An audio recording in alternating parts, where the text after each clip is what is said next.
कौसल्या सुप्रजा रामपूर्वा सन्ध्या प्रवर्तते उत्तिष्ठ नरशार्दूला कर्तव्यम् दैवमान्निकम्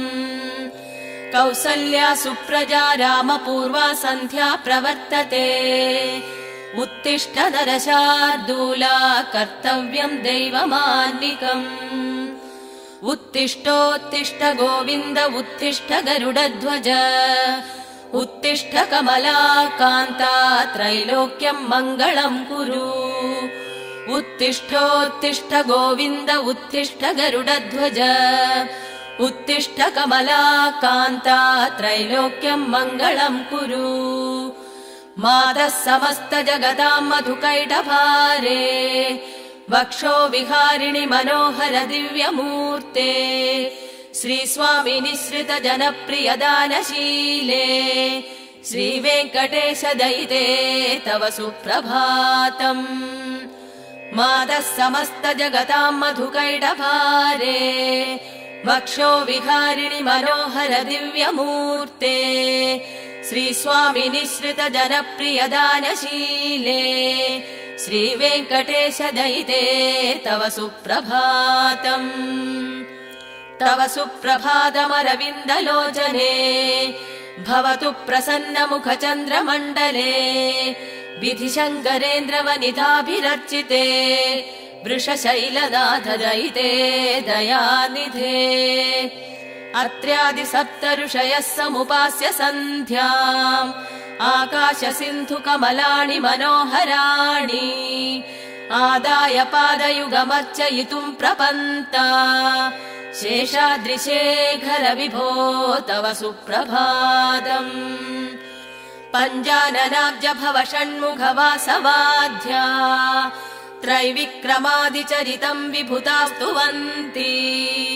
भाषापतिः पठति वासर शुद्धिमारात् शेषाद्रिशेखर विभो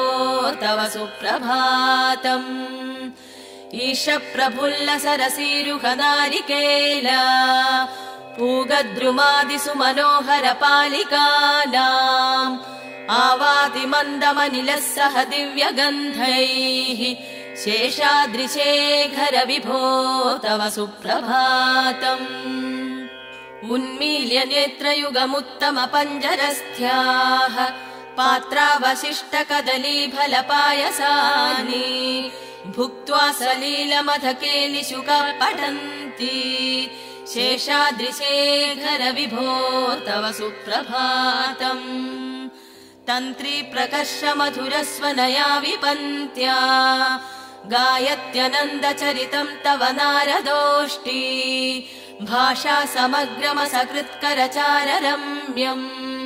शेषाद्रिशेखर विभो तव सुप्रभातम् भृङ्गावळी च मकरन्दरसानुविन्त जङ्गारगीत निनदैः सह सेवनाय निर्यात्युपान्त सरसी कमलोदरेभ्यः शेषाद्रिशेखर विभो तव सुप्रभातम् एषा गणेन वरदद्धि विमध्यमाने घोषालयेषु दधिमन्तन तीव्रघोषाः रोषात् कलिम् विदधते ककुभश्च कुम्भा शेषाद्रिशेखर विभो तव सुप्रभातम् पद्मेश मित्र शतपत्र गतालिवर्गाः हर्तुम् श्रियम् कुवलयस्य निजाङ्गलक्ष्म्या भेरी निनादमिव बिप्रदितीव्रनादम् शेषाद्रिशेखर विभो तव सुप्रभातम् श्रीमन्नभीष्टवरदाखिल लोकबन्धो श्री श्रीनिवास जगतेकदयैक सिन्धो श्रीदेवतागृह भुजान्तर दिव्यमूर्ते श्रीवेङ्कटाचलपते तव सुप्रभातम् श्रीस्वामि पुष्करिणिकाप्लव निर्मलाङ्गा श्रेयोर्थिनो हर विरिञ्च सनन्तनाद्याः द्वारे वसन्ति वरवेत्र हतोत्तमाङ्गाः श्रीवेङ्कटाचलपते तव सुप्रभातम् श्रीशेषशैलगरुडाचल वेङ्कटाद्रि नारायणाद्रिऋषभाद्रिविषाद्रिमुख्याम् आख्याम् त्वदीयवसतेरनिशं वदन्ति श्रीवेङ्कटाचलपते तव सुप्रभातम् सेवा परा शिव सुरेश कृशानुधर्म रक्षोऽम्बुनाथ भवमानधनाधिनाथाः बद्धाञ्जलि प्रविलसन्निज शीर्षदेशाः श्रीवेङ्कटाचलपते तव सुप्रभातम् धाटीषु देवि हर राज मृगाधिराज नागाधिराज गजराज हयाधिराजाः स्वस्वाधिकार महिमाधिगमर्थयन्ते श्रीवेङ्कटाचलपते तव सुप्रभातम् सूर्येन्दुभौम बुधवाक्पति काव्यसौरी स्वर्भानुकेतु दिविषत्परिषत् प्रधानाः त्वद्दासदास चरमावति दासदासाः श्रीवेङ्कटाचलपते तव सुप्रभातम् त्वत्पादधूलिपरितस्फुरितोत्तमाङ्गाः स्वर्गापवर्गनिरपेक्ष निजान्तरङ्गाः कल्पागमाकलनयाकुलताम् लभन्ते श्रीवेङ्कटाचलपते तव सुप्रभातम् त्वद्गोपुराग्रशिखराणि निरीक्षमाणाः स्वर्गापवर्गपदवीम् परमाश्रयन्ताः मर्त्या मनुष्य भुवने मतिमाश्रयन्ते श्रीवेङ्कटाचलपते तव सुप्रभातम् श्रीभूमिनायक दयादिगुणामृदाब्धे देवादिदेव जगतेक शरण्यमूर्ते श्रीमन्ननन्द गरुडादिभिरर्चिताङ्ग्रे श्रीवेङ्कटाचलपते तव सुप्रभातम् श्रीपद्मनाभ पुरुषोत्तम वासुदेव वैकुण्ठ माधव जनार्दन चक्रपाणे श्रीवत्स चिह्न चरणागत पारिजाता श्रीवेङ्कटाचलपते तव सुप्रभातम् कन्दर्पदर्पहर सुन्दर दिव्यमूर्ते कान्ताकुजाम्बुरुह कुट्मललोल दृष्टे कल्याण निर्मल गुणाकर दिव्यकीर्ते श्रीवेङ्कटाचलपते तव सुप्रभातम् मीनाकृते कमटकोल नृसिंहवर्णिन् स्वामिन् परश्वत तपोतन रामचन्द्रा शेषांश रामयदुनन्दन कल्किरूपा श्रीवेङ्कटाचलपते तव सुप्रभातम् एलालवङ्गघनसार सुगन्धितीर्थम् दिव्यम् वियत्सरिति हेम कटेषु पूर्णम् धृत्वाद्य वैदिक शिखामणयः प्रहृष्टाः तिष्ठन्ति वेङ्कटपते तव सुप्रभातम् भास्वानुतेति विगचानि सरोरुहाणि सम्पूरयन्ति निनदैकगुभो विहङ्गाः श्रीवैष्णवा सततमर्थितमङ्गलास्ते खामाश्रयन्ति तव वेङ्कट सुप्रभातम् ब्रह्मादयः सुरवरासमहर्षयस्ते सन्तः सनन्दन मुखास्तव योगिवर्याः धामान्तिके तव हि मङ्गलवस्तु हस्ताः श्रीवेङ्कटाचलपते तव सुप्रभातम् लक्ष्मीनिवास निरवद्य गुणैक सिन्धो संसार सागर समुत्तरणैक सेतो वेदान्त वेद्य निज वैभव भक्त भोग्य श्रीवेङ्कटाचलपते तव सुप्रभातम्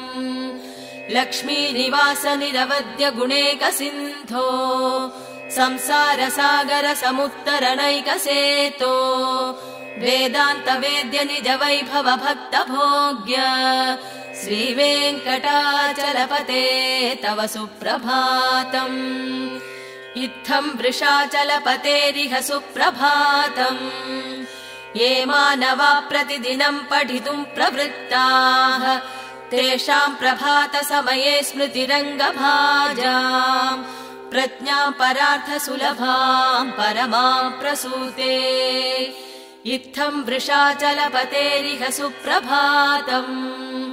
ये मानवा प्रतिदिनं पठितुं प्रवृत्ताः तेषां प्रभातसमये स्मृतिरङ्गभाजाम् प्रज्ञां परार्थसुलभां परमां प्रसूते।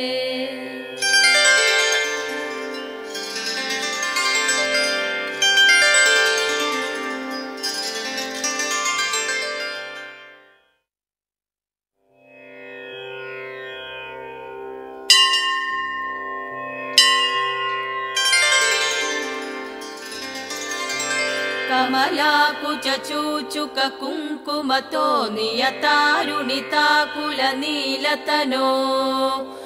कमलायतलोचनलोकपते विजयी भव वेङ्कटशैलपते। कमलाकुचूचुक कुङ्कुमतो नियतारुणिताकुलनीलतनो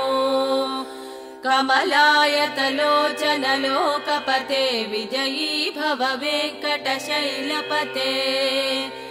स चतुर्मुख षण्मुख पञ्चमुख प्रमुखाखिल दैवतमौळिमणे शरणागत वत्सल सारनिधे परिपालय मां वृषशैलपते। अतिवेलतया तव दुर्विषहैरनुवेलकृतैरपरातशतैः हरितं त्वरितं वृषशैलपते परया कृपया परिपाहि हरे। अधिवेङ्कटशैलमुदारमतेर्जनताभिमताधिकदानरतात् परदेवतया गतितान् निगमै कमलादयितान् परं कलये। कलवेणुरवावशगोपवधू शतकोटिवृता स्मरकोटिसमात् प्रतिवल्लविकाभिमतात् सुखतात् वसुदेवसुतान् परं कलये। अभिराम गुणाकरदाशरथे जगदेकधनुर्धर धीरमते रघुनायक राम रमेश विभो वरदो भव देव दया जलधे। अवनीतनया कमनीयकरं रजनीकर चारुमुखाम्बुरुहम् रजनीचरराजितमोमिहिरं महनीयमहं रघुराममये। सुमुखं सुहृदं सुलभं सुखदं स्वनुजं च सुकायममोघशरम् अपहाय रघूद्वहमन्यमहं न कथञ्चन कञ्चन जातु भजे। विना वेङ्कटेशं ननाथो ननाथ सदा वेङ्कटेशं स्मरामि स्मरामि। हरे वेङ्कटेशं प्रसीद प्रसीद प्रियं वेङ्कटेश प्रयच्छ प्रयच्छ। विना वेङ्कटेशं ननाथो ननाथ सदा वेङ्कटेशं स्मरामि स्मरामि। हरे वेङ्कटेशं प्रसीद प्रसीद प्रियं वेङ्कटेश प्रयच्छ प्रयच्छ। अहं दूरतस्ते पदाम्भोजयुग्म प्रणामेच्छयागत्य सेवां करोमि। सकृत्सेवया नित्यसेवाफलं त्वं प्रयच्छ प्रयच्छ प्रभो वेङ्कटेश। अहं दूरतस्ते पदाम्भोजयुग्म प्रणामेच्छयागत्य सेवां करोमि। सकृत्सेवया नित्यसेवाफलं त्वं प्रयच्छ प्रयच्छ प्रभो वेङ्कटेश। अज्ञानिना मया दोषान् शेषान् विहितान् हरे क्षमस्वत्वं क्षमस्वत्वं शेषशैलशिखामणे। अज्ञानिना मया दोषान् शेषान् विहितान् हरे क्षमस्वत्वं क्षमस्वत्वं शेषशैलशिखामणे।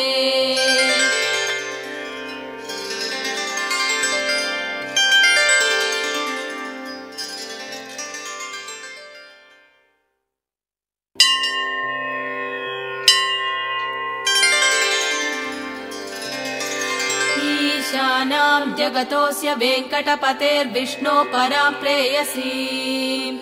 तद्वक्षस्थल नित्यवासरसिकां तक्षान्ति संवर्धिनीम् पद्मालङ्कृतपाणिपल्लवयुगां पद्मासनस्तां श्रियम् वात्सल्यादिगुणोज्ज्वला भगवतीं वन्दे जगन्मातरम् ईशानां जगतोऽस्य वेङ्कटपतेर्विष्णो परां प्रेयसीम् तद्वक्षस्थल नित्यवासरसिकां तक्षान्ति संवर्धिनी पद्मालङ्कृतपाणिपल्लवयुगां पद्मासनस्तां श्रियम् वात्सल्यादिगुणोज्ज्वलां भगवतीं वन्दे जगन्मातरम् श्रीमन्कृपाजलनिधे कृत सर्वलोक सर्वज्ञ शक्तनतवत्सर सर्वशेषिन् स्वामिन् सुशील सुलभासृत पारिजात श्रीवेङ्कटेश चरणौ शरणं प्रपद्ये आनूपुरार्पित सुजात सुगन्ध पुष्प सौरभ्य सौरभकरौ समसन्निवेशौ सौम्यौ सदानुभवनेऽपि नवानुभाव्यौ श्रीवेङ्कटेश चरणौ शरणं प्रपद्ये सद्यो विकासि समुदित्वर सान्द्र राग सौरभ्य निर्भर सरोरुह साम्यवार्ताम् सम्यक्षु साहस पदेषु विलेखयन्तौ श्रीवेङ्कटेश चरणौ शरणं प्रपद्ये रेखामयध्वज सुधा कलशाद पत्र वज्राङ्कुशाम्बुरुह कल्पक शङ्ख चक्रैः भव्यैरलङ्कृत तलौ परतत्त्वचिह्नैः श्रीवेङ्कटेश चरणौ शरणं प्रपद्ये ताम्रोदरद्युति पराजित पद्मरागौ बाह्यैर्महोभिरभिभूत महेन्द्र नीलौ उद्यन्नखांशुभिरुतस्त शशाङ्गभासौ श्रीवेङ्कटेश चरणौ शरणं प्रपद्ये सप्रेम भीति कमलाकर पल्लवाभ्याम् संवाहनेऽपि सवदिक्लममादधानौ कान्ताववाङ्मनसकोचर सौकुमार्यौ श्रीवेङ्कटेश चरणौ शरणं प्रपद्ये लक्ष्मी महीततनुरूप निजानुभाव नीलादि दिव्य महिषीकर पल्लवानाम् आरुण्य संक्रमण तखिल सान्द्र रागौ श्रीवेङ्कटेश चरणौ शरणं प्रपद्ये नित्य नमद्युति शिवादि किरीट कोटि प्रत्युक्त दीप्त नवरत्न महप्ररोरहैः नीराजना विधि मुदारमुपारदानौ श्रीवेङ्कटेश चरणौ शरणं प्रपद्ये विष्णोपदे परम इत्युयुत प्रशंसौ यौमत्थ उत्स इति भोग्यतया कपातौ भूयस्तथेति तव पाणितल प्रदिष्टौ श्रीवेङ्कटेश चरणौ शरणं प्रपद्ये पार्थाय तत्सदृश सारथिना त्वयैव यौ दर्शितौ स्वचरणौ शरणं व्रजेति भूयोऽपि मह्यमिह तौ करदर्शितौ ते श्रीवेङ्कटेश चरणौ शरणं प्रपद्ये मन्मूर्ध्निकाळिय फणे विकटाटवीषु श्रीवेङ्कटाद्रिशिखरे शिरसि श्रुतीनाम् चित्ते सनन्य मनसां सममाहितौ ते श्रीवेङ्कटेश चरणौ शरणं प्रपद्ये अम्लान हृष्य तव नीतलकीर्ण पुष्पौ श्रीवेङ्कटाद्रिशिखराभरणायमानौ आनन्दिताखिल मनोनयनौ तवैतौ श्रीवेङ्कटेश चरणौ शरणं प्रपद्ये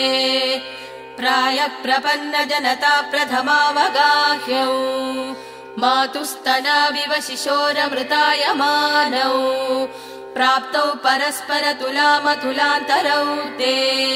श्रीवेङ्कटेश चरणौ शरणं प्रपद्ये सत्वोत्तरैः सतत सेव्य पदाम्बुजेन संसार तारक दयाद्रधुगञ्चलेन सौम्योपयन्तृमुनिनाम मदर्शितौ ते श्रीवेङ्कटेश चरणौ शरणं प्रपद्ये सत्वोत्तरैः सतत सेव्य पदाम्बुजेन संसार तारक दयाद्रधुगञ्चलेन सौम्योपयन्तृमुनिनाम मदर्शितौ ते श्रीवेङ्कटेश चरणौ शरणं प्रपद्ये श्रीशश्रिया खडिगया त्वदुपाय भावे प्राप्ये त्वयि स्वयमुपेयदया स्फुरन्त्या नित्याश्रिताय निरवद्य गुणाय तुभ्यम् स्याम् किङ्करो वृषगिरीश ददातु मह्यम् श्रीशश्रिया खडिगया त्वदुपाय भावे प्राप्ये त्वयि स्वयमुपेयदया स्फुरन्त्या नित्याश्रिताय निरवद्य गुणाय तुभ्यम् स्याम् किङ्करो वृषगिरीश न जातु मह्यम्